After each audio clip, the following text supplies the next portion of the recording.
নতুন পথে সামনে নতুন দিশা, হারবে এবার ভোরের কাছে তোমার অমানিসা। ভাগ করেছো ধর্ম দিয়ে ভাষার অপমানে, লড়াই হলে জবাব দিতে এই বাংলাও জানে। ঝড়ের মুখেও থাকবে খোলা উন্নয়নের জানলা, যতই করো হামলা আবার জিতবে বাংলা, যতই করো হামলা আবার জিতবে বাংলা।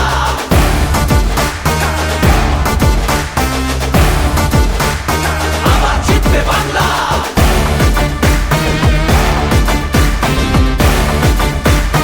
আবার জিতবে বাংলা। নেতাজি আর রবি ঠাকুর থেকেছে নেই ভিতে, একটা সুযোগ ছাড়োনি তাই তাদের আঘাত দিতে। আলো দেখায় যে বাংলার শিল্প সংস্কৃতি, ভাগ করতে পারবি না তার নিজস্ব সম্প্রীতি।